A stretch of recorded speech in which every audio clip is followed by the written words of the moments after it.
E aí pessoal, tudo bom com vocês? Eu sou Janine Moscon, sou médica psiquiatra e depois de um longo e tenebroso inverno a gente está de volta aqui com o nosso canal Psiquiatria com Pipom. Deixa eu fazer uma pergunta para vocês. Por que será que é tão difícil a gente entender quando uma mulher que está sofrendo um relacionamento em casa, que ela sofre violência, abuso, por que ela continua nesse relacionamento? É até bem comum a gente escutar, né? Coisas do tipo: olha, essa aí gosta de apanhar, tá no relacionamento porque tem algum ganho financeiro, tá acomodada, quer ficar com esse marido. E será que é assim mesmo?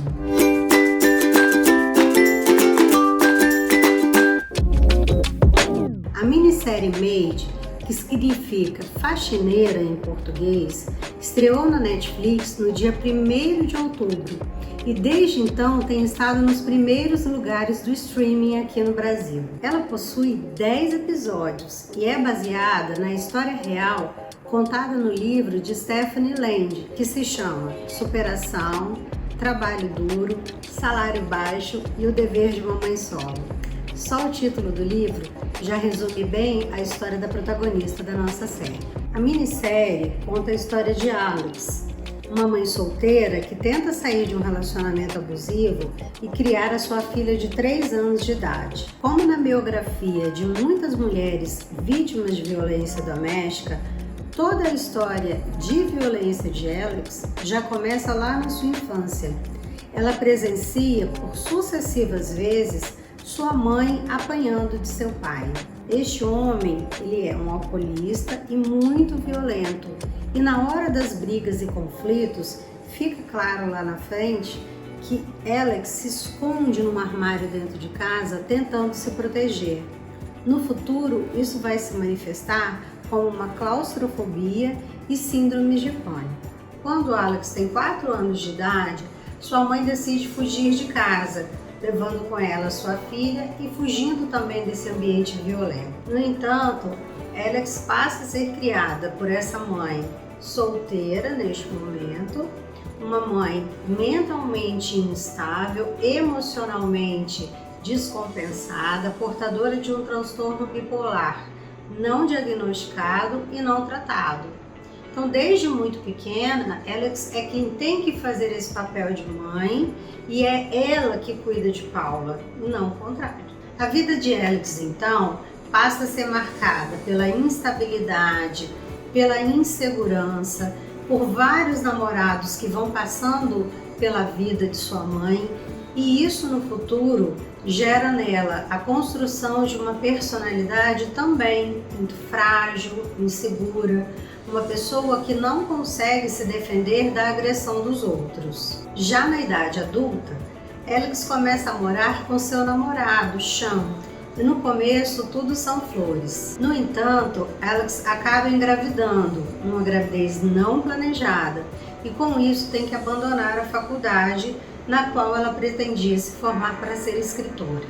Sean não desejava que essa gravidez chegasse ao fim, ou seja, ele não queria ter filhos. Ele tinha sonho de pedalar pelo país, de se aventurar por aí. E desde então ele fica muito rancoroso com Alex, porque ela quer manter a gravidez, quer ter essa criança e ser uma boa mãe para essa criança. Desde esse começo desencontrado de uma gravidez que vem sem um planejamento familiar, o relacionamento do casal começa a se desgastar muito. Sean, que também vem de um lar instável, bebe desde os 9 anos de idade. E a partir desse momento em que eles começam a ter cada vez mais conflitos, com falta de dinheiro, uma criança para ser criada, ele bebe cada vez mais e passa a agredir a sua esposa, ele passa a agredir a Alex. Não de forma física, ele não bate na Alex, mas ele gera nela um abuso psicológico, ele a humilha, ofende, quebra as coisas dentro de casa e também a submete a um abuso financeiro. Alex não tem conta no banco, cartão de crédito, dinheiro. Ela não é capaz de ser uma mulher independente na criação da sua filha ou na administração da casa. No início da história, Alex nem consegue perceber que está sendo vítima de abuso ou de violência. Afinal, o Sean nunca bateu nela. No entanto, num dia, numa discussão dessas, ele quebra um vidro na parede, quebra um objeto e ela percebe no cabelinho de sua filha vários fragmentos de vidro. E aí ela se toca de que tem alguma coisa errada. Ela decide então de madrugada sair de casa, levando a sua filha de apenas 3 anos de idade, mas não sabe para onde ir. Ela busca o serviço social e lá ela é encaminhada para um abrigo temporário, para um local onde mulheres vítimas de violência doméstica são acolhidas. E o curioso é que ela não entende que esse é um local para ela. Ela chega a dizer para a assistente social: mas eu nunca apanhei, eu nunca fui agredida, eu não sou vítima de violência. Quando chega nesta casa e que ela começa a ter contato com as outras mulheres, ouvir essas histórias, é que ela entende que o abuso psicológico e o abuso financeiro são sim formas de agressão e de violência doméstica. No entanto, quebrar todo esse ciclo de violência e de dependência emocional é muito complicado. Alex não tem dinheiro, não tem a conta no banco, ela não tem amigos, todos os seus amigos são amigos do ex-namorado, ou seja, eles querem que esse casal permaneça juntos. Ela não tem apoio dessa mãe, que é mentalmente instável, não tem o apoio do pai, com o qual ela não conviveu, ela não foi criada por ele, e tem tanta dificuldade para entender tudo que está acontecendo à volta dela, que até a parte burocrática, para que ela tenha acesso aos benefícios do governo, ela tem dificuldade de administrar isso.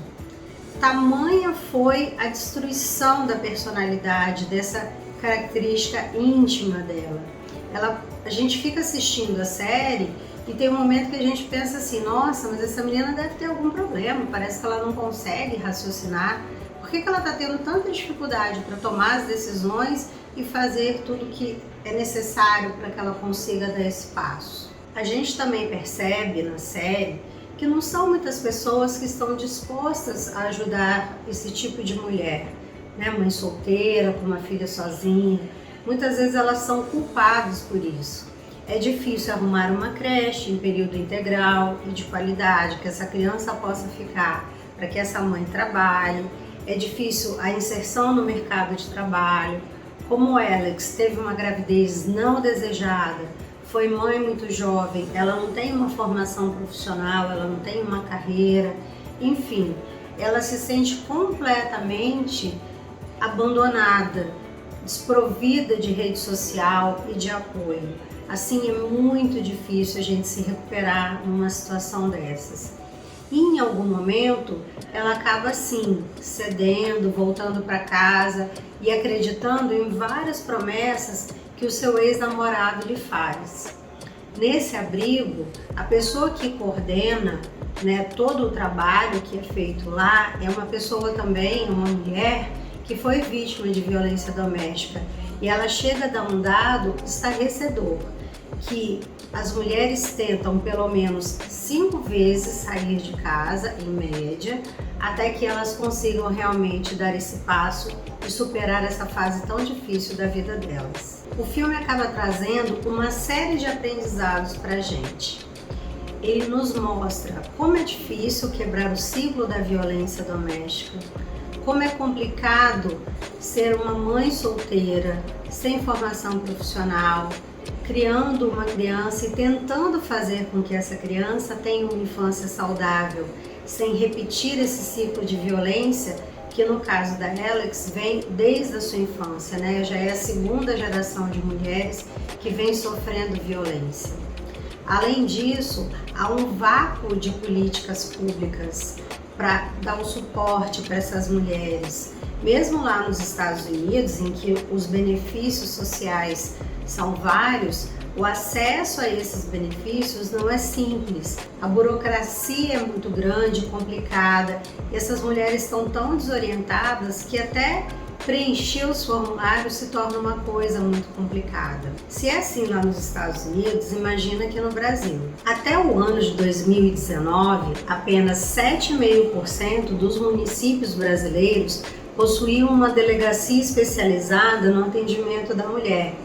E o incrível é que esse número é o mesmo desde 2012. Além disso, os números de feminicídio em nosso país são assustadores. 30% das mulheres que sofrem um assassinato dentro de casa são vítimas de feminicídio, ou seja, foram mortas pelo fato de serem mulheres. Esse número é 3 vezes maior do que o número de homicídios cometidos contra homens em seu domicílio. A cultura da violência doméstica no nosso país é tão forte que centros de pesquisas identificaram que houve um aumento de 22% no número de feminicídios entre os meses de março e abril do ano passado.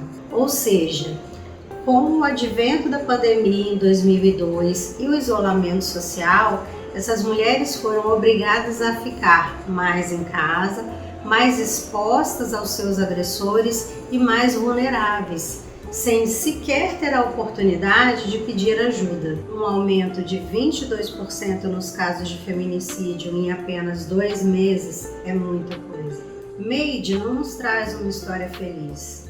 Ela traz uma história de muito sofrimento, um sofrimento esse que já começa antes da protagonista nascer. Com essa mãe instável, num relacionamento instável, violento, que possui um transtorno mental, que não se cuida, não se trata, uma pessoa que não é capaz de cuidar da filha. Então ela já nasce vulnerável, já nasce desprovida de um suporte. Presencia durante a sua infância essa violência, que é muito frequente em muitos lares brasileiros, de todas as classes sociais. E a partir daí vai repetindo essa sequência, né? Ela também não estuda, ela é uma mãe muito jovem, uma mãe solteira e novamente vítima de violência. No entanto, apesar de não ser uma história feliz, é uma história que nos dá esperança. Primeiro a gente pode refletir, né? E parar de às vezes ficar reproduzindo frases como bem que merece. Ele não sabe por que tá batendo, mas ela sabe por que tá apanhando. A gente ouve isso no dia a dia.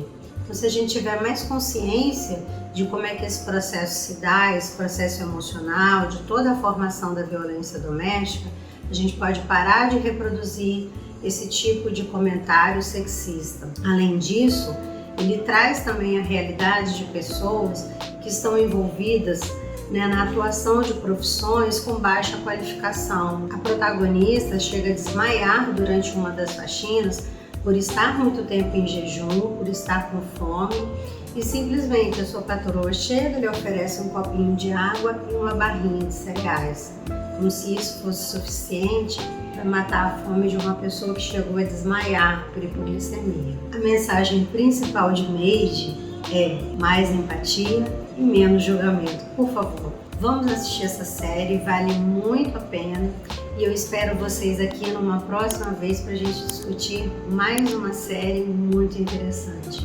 Beijo pessoal, até a próxima!